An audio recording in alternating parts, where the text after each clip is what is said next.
ఇక కూటమి ప్రభుత్వంపై సిపిఐ నేత రామకృష్ణ ఆగ్రహం వ్యక్తం చేశారు. స్మార్ట్ మీటర్లపై అదానితో ఒప్పందం చేసుకున్నారని, ప్రజలపై 1,10,000 కోట్ల రూపాయల భారం మోపుతున్నారని ఆయన మండిపడ్డారు. సెకీతో ఒప్పందం వెంటనే రద్దు చేసుకోవాలని రామకృష్ణ డిమాండ్ చేశారు. పోలవరాన్ని పక్కన పెట్టి బనకచెర్ల అంటున్నారని, చేతనైతే పోలవరం పూర్తి చేయాలని అన్నారు. ఏపీలో మాత్రమే ప్రాజెక్టులను ప్రైవేట్ పరం చేస్తున్నారన్న ఆయన ఏపీ లిక్కర్ స్కామ్ దేశంలోనే అతి పెద్దది అని ఆరోపించారు.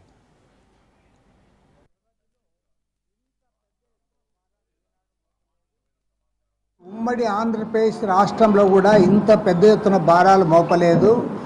ఒక 6 మాసాల కాలంలోనే 15,480 కోట్ల రూపాయల విద్యుత్ భారాలు వినియోగదారులపైన మోపడం జరిగింది.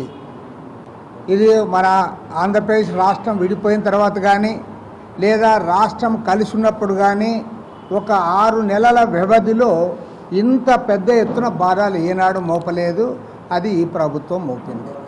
రెండుగా ఆ రోజు నారా లోకేష్ గారు అయితే ఎక్కడైనా స్మార్ట్ మీటర్లు బిగిస్తే దాన్ని పగలగొట్టమని కూడా చెప్పాడు. మరి ఈరోజు మేము అడుగుతూ ఉన్నాం, మీరు ప్రతిపక్షంలో ఉన్నప్పుడు పగలగొట్టమంటారు, అధికారానికి వచ్చిన తర్వాత బిగించమంటారు. అంటే ప్రజలు ఏమి గమనించారా? మీరు ఏం చెప్తే అది ఫాలో కావాల్సిందేనా? మరి వాళ్ళ మీరు అధికారం వచ్చి 1 సంవత్సరం గడిచినా సరే మీరేం మాట్లాడడంలే. పైగా బయట మీరు ప్రచారం ఏంటి? దాదాపు 3,000 కోట్ల రూపాయల అదానికి చెల్లించాల్సి వస్తుంది ఈ అగ్రిమెంట్ రద్దు చేసుకుంటే అంటారు. మరి 3,000 కోట్ల రూపాయలు ఎక్కువనా, లేకపోతే 1,10,000 కోట్ల రూపాయలు ఎక్కువనా? ఏదైతే స్మార్ట్ మీటర్ పెట్టారో దాన్ని ఉపసంహరించుకోవాలి.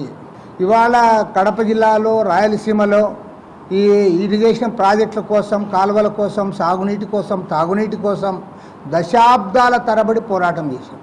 మొదట్లో కమ్యూనిస్ట్ పార్టీ ప్రారంభించిన ఆ తర్వాత రోజుల్లో మరి అనేక మంది నాయకులు, ప్రత్యేకించి వైఎస్ రాజశేఖర రెడ్డి గారు, మైసూరారెడ్డి గారు, ఎంవి రమణారెడ్డి గారు, అనేక మంది.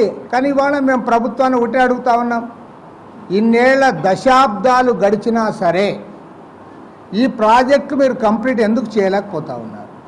మేము ముఖ్యమంత్రి చంద్రబాబు నాయుడు గారిని సూటిగా అడుగుతాం.